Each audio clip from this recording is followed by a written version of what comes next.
उसके लिए रखे यार वो ये ऑडियो का ठीक ठीक है।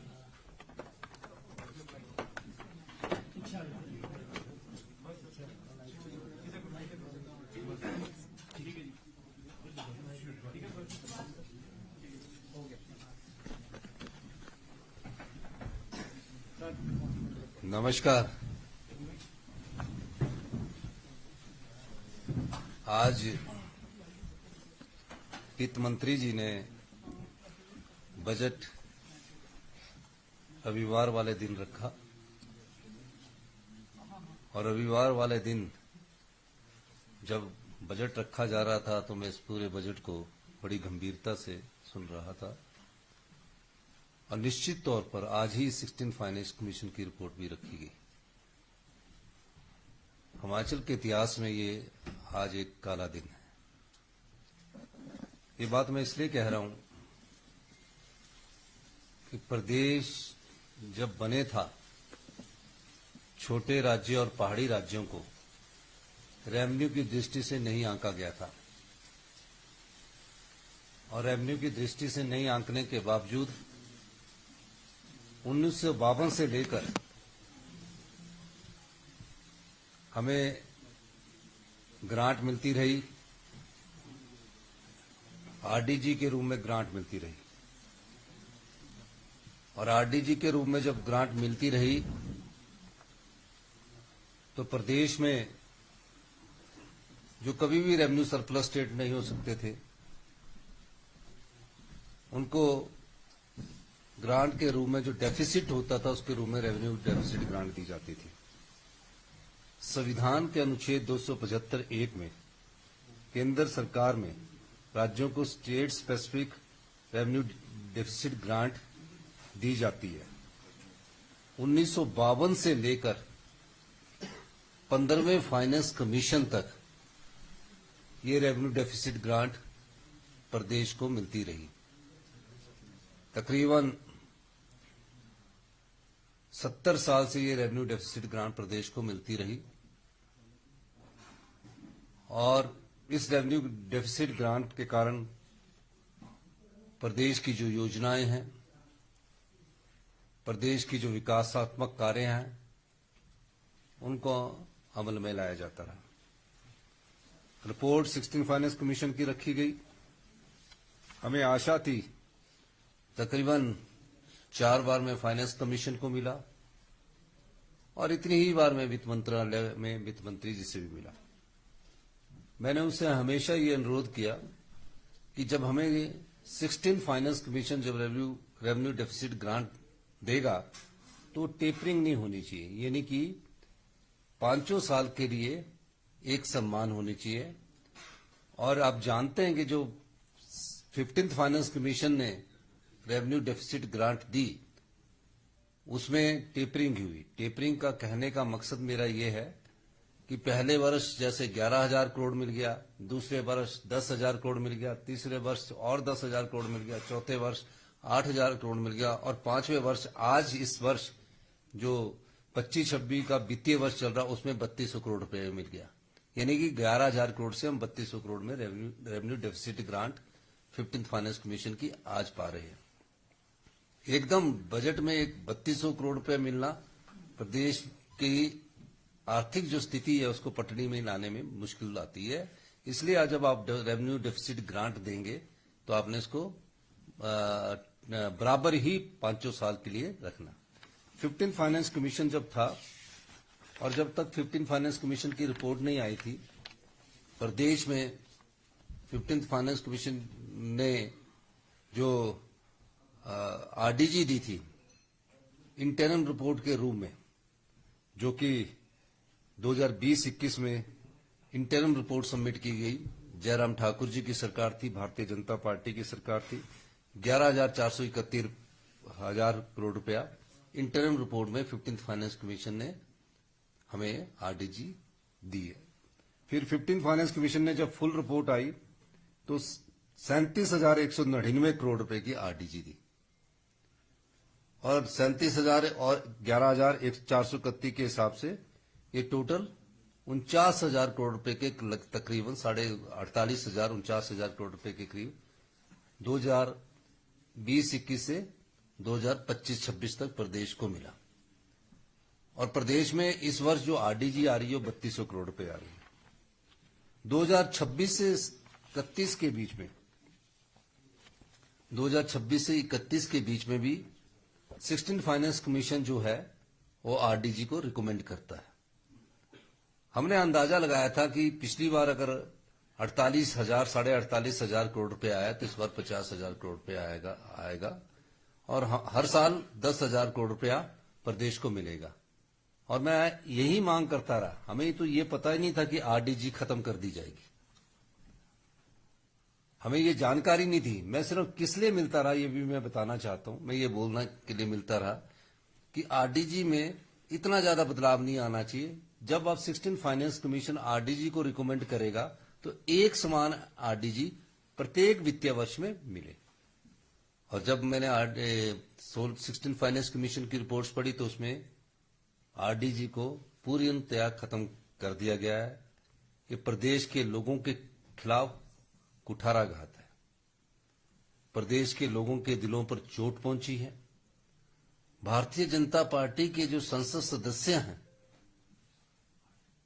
वो ये सोचते हैं कि जो सत्ता में बैठे लोग हैं, जो सत्ता में बैठी सरकार है, उसी का सिर्फ दायित्व बनता है। ये गलत बात है। प्रदेश के हितों के लिए सभी लोगों का दायित्व बनता है और हम सब लोगों को मिलकर प्रदेश के हितों की रक्षा करनी चाहिए। अब 16 फाइनेंस कमीशन ने जो कि लोन की लिमिट भी तय करता है, 15 फाइनेंस कमीशन ने लोन की लिमिट भी तय करता है। जो हम प्रत्येक वित्तीय वर्ष में लोन लेते हैं उसकी लिमिट भी फाइनेंस कमीशन तय करता है। और जो ये लिमिट तय की जाती है वो स्टेट की जीएसडीपी, जो जीएसडीपी होती है ग्रॉस स्टेट डोमेस्टिक प्रोडक्ट्स की, उसके आधार पर की जाती है। हमने ये भी मांग की थी कि उस लोन की लिमिट को अब 3% से बढ़ाकर 4% की जाए, लेकिन उसको भी उन्होंने जो 15 फाइनेंस कमीशन की रिकमेंडेशन थी उसके आधार पर 3% ही रखा है। अब जिस प्रदेश में 90% लैंड शिवालिक, मिड हिमालय और हिमालय में बटी हो, छोटी पहाड़ियां, उससे बड़ी पहाड़ियां और बड़ी मध्यम पहाड़ियां और बड़ी पहाड़ियों में बटी हो, वहां इंडस्ट्री सिर्फ प्लेन इलाके में ही आ सकती है। जैसे बद्दी का इलाका हो गया, कालाम का इलाका हो गया, पोंटा का इलाका हो गया, या उन्ना का या कांगड़ा का इंदौरा बेल्ट का इलाका हो गया। 10% लैंड है जहां हम इंडस्ट्रियल बेल्ट हम बोल सकते हैं, वहीं आती हो। बड़ी इंडस्ट्री से हमें जो हमारी फार्मास्यूटिकल इंडस्ट्रीज है और अदर इंडस्ट्रीज है दूसरे उद्योग से, उसे हमें वैट और जीएसटी के रूम, वैट के और एक्साइज के रूम में तकरीबन 4,000 करोड़ रुपए के करीब आता था। जीएसटी लगने के बाद से भी प्रदेश को नुकसान हुआ। जो हमारी कॉम्पिटेंस ऑफ टैक्स लगाने की जो पावर थी जीएसटी के बाद वो खत्म हो गई। हम किस पर टैक्स लगा सकते हैं, क्योंकि जीएसटी के बाद वो शक्ति भी हमारे हाथ से चली गई। प्रदेश के बागवान हमारी अर्थव्यवस्था में महत्वपूर्ण योगदान देते हैं और प्रदेश के बागवानों के कारण जो हमारा एप्पल ग्रोइंग बेल्ट है, जहां सेब पैदा होता है, बागवान दिन रात मेहनत करते हैं। अब जब बर्फ नहीं पड़ी थी तो बागवान परेशान थे और कड़ाके की ठंड के बीच जब बर्फ पड़ रही है तो आज अपने खेतों में वो काम कर रहे हैं, निदाई कर रहे हैं। उस बागवानों के हितों पर भी कुठाराघात हुआ है। फ्री ट्रेड एग्रीमेंट से प्रदेश के बागवानों को नुकसान होने जा रहा है। न्यूजीलैंड से आयात सेब पर इंपोर्ट ड्यूटी को 25% तक कर दिया गया है। इस संदर्भ में मैं कॉमर्स मिनिस्टर से भी मिला और यूरोपियन यूनियन से जो समझौता होना है, ईयू से जो समझौता होना है, उसमें भी हमारे प्रदेश के लोगों को, बागवानों को, सेब के हमारे सेब उत्पादकों को नुकसान होने वाला है। मनरेगा के तहत गरीब मजदूर जो थे, जिस मनरेगा की कल्पना कांग्रेस पार्टी की सरकार ने की थी, श्रीमती सोनिया गांधी जी की सोच ने की थी, डॉक्टर मनमोहन सिंह जी ने उसको अमली जामा पहनाया था। विश्व की सबसे बड़ी रोजगार योजना थी। उस योजना के द्वारा पंचायत द्वारा जो भी काम अनुमोदित किया जाता था, उस काम को करने का 100% पैसा भारत सरकार के द्वारा वहन किया जाता था। पूरी दिहाड़ी मिलती थी और जो मटेरियल कंपोनेंट का पैसा था वो भी पूरा मिलता था। अब जो उन्होंने नाम बदलकर जी राम जी किया है, उससे क्या नुकसान हुआ ये भी मैं बताना चाहता हूं।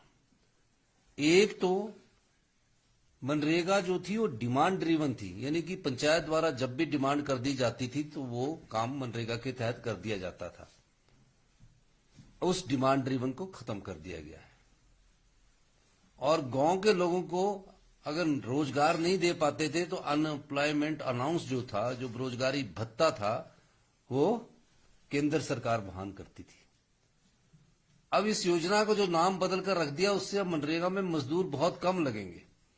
कोरोना काल में अगर किसी ने रोजगार के अवसर पैदा करवाए इस प्रदेश में और इस प्रदेश में, तो वो मनरेगा थी।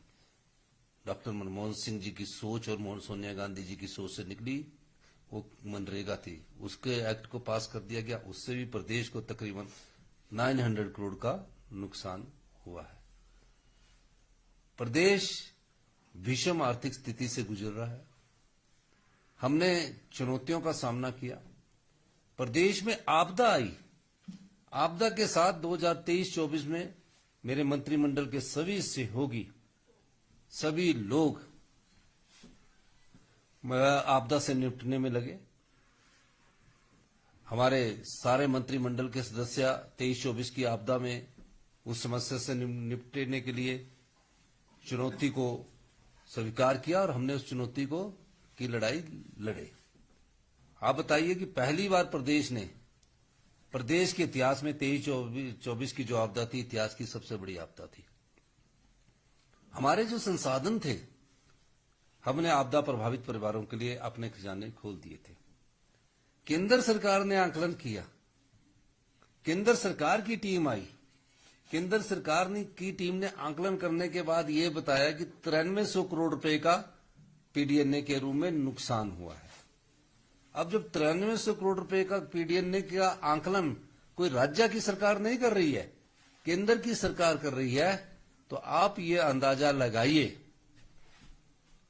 हमें 23-24 के 2 साल बाद उस जो उन्होंने पीडीएनए के रूप में 1500 करोड़ रुपए दिया। कितना दिया? 1500 करोड़ रुपए दिया, जिसमें से सिर्फ 1000 करोड़ रुपए आया है, वो भी 2 साल बाद। तो 2 साल बाद अगर इन्फ्लेशन की बात करें तो उसकी वैल्यू 300-400 करोड़ रुपया रह जाती है। अभी तक आया। 24-25 में भी आपदा आई। हमारे रामपुर क्षेत्र के सुमेश में बहुत बड़ी आपदा आई, कई लोग जान गंवा गए, लेकिन वो कम मात्रा में थी। 25-26 में भी उससे बड़ी आपदा आई। हमारी सरकार ने उससे भी निपटने का भरपूर प्रयास किया। बागवान का सेब बाग बगीचे में था, सड़कें टूट चुकी थी।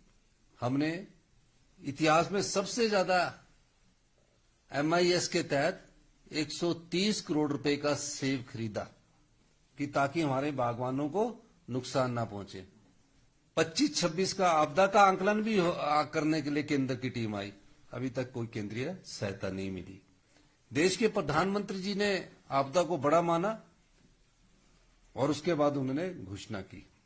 लेकिन मैं ये कहना चाहता हूं कि हमें सरकारों को यह सोचना चाहिए, जितने संसाधन हमारे प्रदेश में थे, उन संसाधनों को हमने बचाने के लिए लड़ाई लड़ी। प्रदेश की संपदा के लिए हमने लड़ाई लड़ी। प्रदेश का वाइल्ड फ्लावर हॉल जो प्रदेश की संपदा था, हमने उसको जीता और 300 करोड़ रुपया लिया। 300 करोड़ सरकार की किट्टी में लाई। GSW का जो फ्री रॉयल्टी हमें मिलती थी 12% से, उसको बढ़ाकर हमने 18% प्रदेश के खजाने में लाए। हमारे पास जब टैक्स की कॉम्पिटेंसी ही खत्म कर दी गई GST लगने के बाद, हमने प्रदेश को आत्मनिर्भर बनाने के लिए अपनी जो परियोजनाएं हैं उस पर वाटर सेस लगाया। उसका भी केंद्र सरकार विरोध करती है। पानी और वन की संपदा के रूप में हम हर साल 90,000 करोड़ की इकोलॉजी जो है के रूप में हम देश को देते हैं। हम नदियां बचाएं, हम जंगल बचाएं और हमारे प्रदेश को कुछ नहीं मिले, ये अन्याय है। प्रदेश की 5 नदियां यमुना, सतलुज, ब्यास, चुनाव, ये सब नदियां जो है हिमाचल प्रदेश से निकलती है। तो आप याद, रावी, ये 5 नदियां हिमाचल प्रदेश से निकलती है। नॉर्थ इंडिया से कोई नदी ओरिजिनेट नहीं होती है, सारी नदियां ओरिजिनेट जो होती है हिमाचल प्रदेश से होती है। ग्लेशियर हम बचाए, पूरे नॉर्दर्न इंडिया को, चाहे पंजाब है, ये हरियाणा है, राजस्थान है, दिल्ली है, हिमाचल की नदियां से पानी जाता है। हमें खुशी होती है कि हम अपनी नदियों को बचा रहे हैं और अपने भाई जो प्रदेश है उनको हम पानी उपलब्ध करवा रहे हैं। उन नदियों को बचाने के उपलक्ष्य में भी हमको कुछ नहीं मिलता। हम water wall of the northern India है, water wall of the northern India है, हमने कभी मांग नहीं की। लेकिन उन नदियों से पैदा होने वाली जो बिजली है 14,000 मेगावाट, जिसमें एनटीपीसी, एनएचपीसी, एसजेबीएनएल है और जो भी प्राइवेट है, वो हमें सिर्फ 12% फ्री रॉयल्टी देते हैं। क्योंकि बिजली पैदा करने के लिए रॉ मटेरियल क्या होता है? बिजली पैदा करने के लिए रॉ मटेरियल पानी है, और पानी से पैदा हो, जब रॉ मटेरियल का हम सदुपयोग करते हैं तो फिनिश गुड क्या है? इलेक्ट्रिसिटी है, बिजली है। हमने कहा कि ठीक है, आपने पैसा लगाया सब प्रोजेक्टों में, 15,000 megawatt renewable power, 15,000 megawatt harness कर चुके हम, यानी कि 15,000 मेगावाट बिजली पैदा करते हैं हम। हमने कहा कि पूरे वर्ल्ड में ये प्रैक्टिस है कि कोई भी बिजली प्रोजेक्ट अगर 40 साल अपनी उम्र पैदा कर दी जाए, वर्ल्ड प्रैक्टिस है, वो वापस राज्य को मिलनी चाहिए। और हमने ये कहा कि ठीक है, आपने 12% फ्री रॉयल्टी पर हमसे समझौता किया उस समय की परिस्थितियों के हिसाब से, क्योंकि हम 1966 में बने, 1971 में बने, उस समय की परिस्थितियों के हिसाब से आपने समझौता किया। लेकिन जब आप अपनी प्रोजेक्ट की पूरी कीमत वसूल कर ले, यानी कि जब आप लोन फ्री हो जाए बैंक से, आप हमारा शेयर बढ़ा दीजिए, आप हमारे शेयर को 50% कर दीजिए। उस चीज का ये लोग विरोध करती है। अब हमारे जो अधिकार है, जो जनता की संपदा के अधिकार है, जो 75 लाख जनता की अधिकार है, वो सरकारों के अधिकार नहीं है।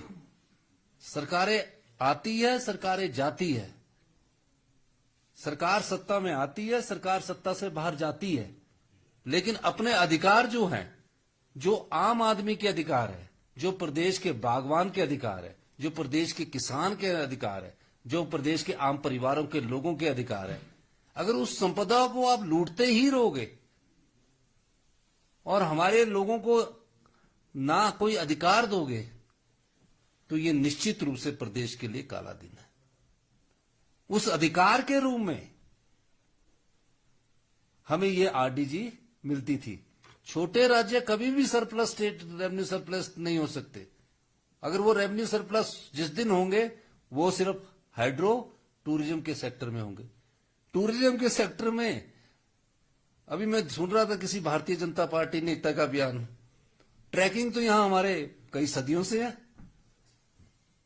उनको, हम तो पहले पैदल ही चला करते थे, ट्रैकिंग ही हुआ करती थी, छोटे छोटे रोड। जो हमारे बेचारे गद्दी आते थे, वो तो सारे ट्रैक रूट से ही आते हैं। और उसमें हिमाचल का नाम लिखकर बजट में ये बात कही गई है। प्रदेश अपने संपदा के अधिकार की लड़ाई रखेगी, मैं ये कहना चाहता हूं कि जो आरडीजी मिलती थी वो खैरात नहीं है। संगठनात्मक ढांचे के हम एक राज्य हैं, प्रदेश के नॉर्दर्न इंडिया के लंग्स हैं हम। 68% हमारी फॉरेस्ट लैंड है, 28% हमारे जंगल है।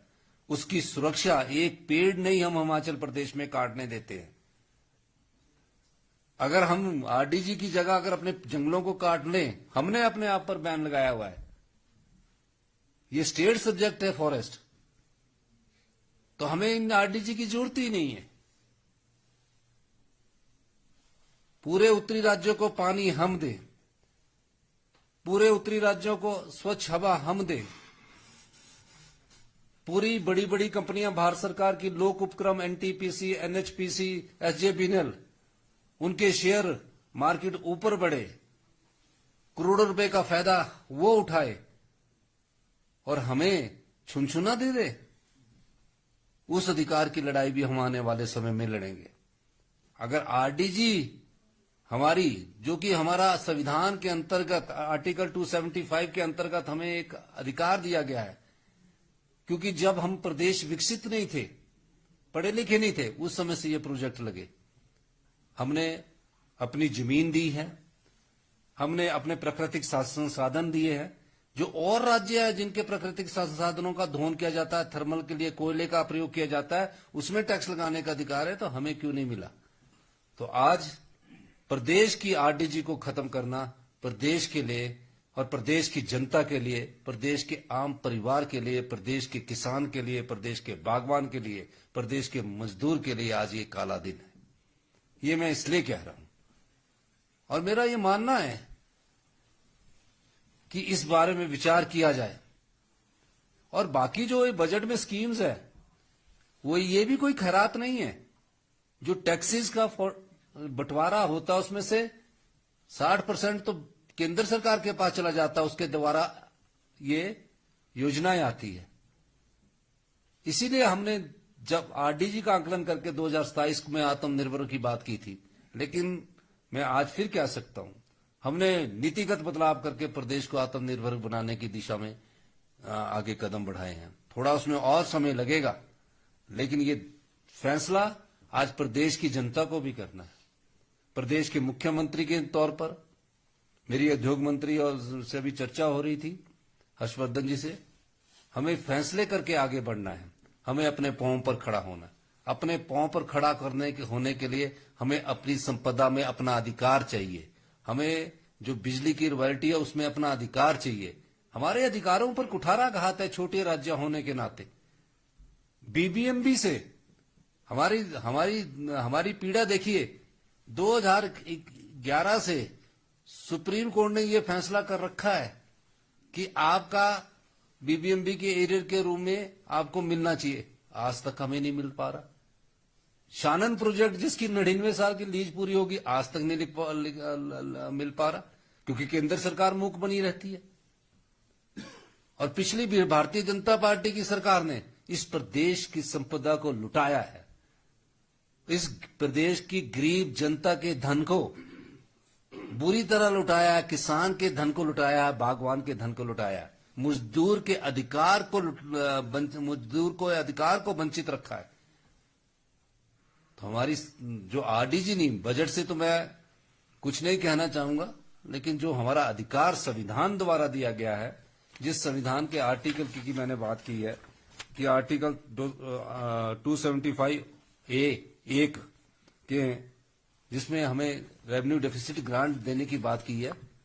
वो रेवेन्यू डेफिसिट ग्रांट क्यों दी जाती है? क्योंकि हमारे रॉ मटेरियल का सदुपयोग केंद्र के उपक्रम कर रहे हैं, हमारी स्वच्छ वायु का उपयोग राज्य कर रहे हैं। हम उनको देने से इनकार थोड़ी कर रहे, लेकिन उनमें हमारा अधिकार तो सुरक्षित रखिए। ये मैं आपके साथ कहना चाहता हूँ। आपने मेरी बात सुनी, बहुत बहुत धन्यवाद।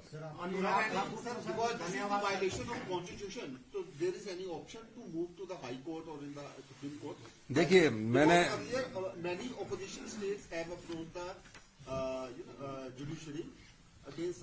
देखिए आरडीजी हमारा एक राइट है, आप जो बोल रहे हो। मैं सिर्फ इतना कहना चाहता हूं कि बजट के बारे में मैं इसलिए नहीं अभी कहना चाह रहा हूं क्योंकि बजट में कुछ ज्यादा स्पेसिफिक हो अभी आया नहीं है, ना है उसमें माजा। आरडीजी खत्म करना हमारा कॉन्स्टिट्यूशनल राइट है। हम भी फेडरल स्ट्रक्चर के एक स्टेट है और सब पहलुओं पर सरकार विचार करेगी। हमारी अभी एक कैबिनेट मीटिंग होगी, उसमें हम सब पहलुओं पर कानूनी राय क्या लेनी है और किस प्रकार आगे बढ़ना, इस दृष्टिकोण से हम इसको फाइट करेंगे। हिमाचल प्रदेश के जो धन्यवाद करके आए वित्त मंत्री के पास जाके फोटो आ गई कि बहुत शानदार हिमाचल के लिए किया गया। अनुराग ठाकुर जी को पता ही नहीं है, मैं यही कहना चाहूंगा। क्या उन्होंने ये नहीं देखा कि 16 फाइनेंस कमीशन की आरडीजी खत्म हो गई है? किस प्रकार के बजट का धन्यवाद करना चाहते हैं? वो कह रहे माउंटेन ट्रेल दे दिया। माउंटेन ट्रेल तो आप खुद पत्रकार है, मैं खुद गांव में रहता हूं, कितनी बार माउंटेन ट्रेल किया होगा आपने। और जब चुनावों के समय होते तो अनुराग ठाकुर जी भी उन माउंटेन ट्रेल में चलते होंगे, क्यों ना? तो वो माउंटेन ट्रेल वही है जो हमारी पगडंडियां होती है, माउंटेन में छोटी छोटी पगडंडियां होती है जहां से छोटे छोटे रोड होते हैं, उसी माउंटेन ट्रेल में है। मैं ये बता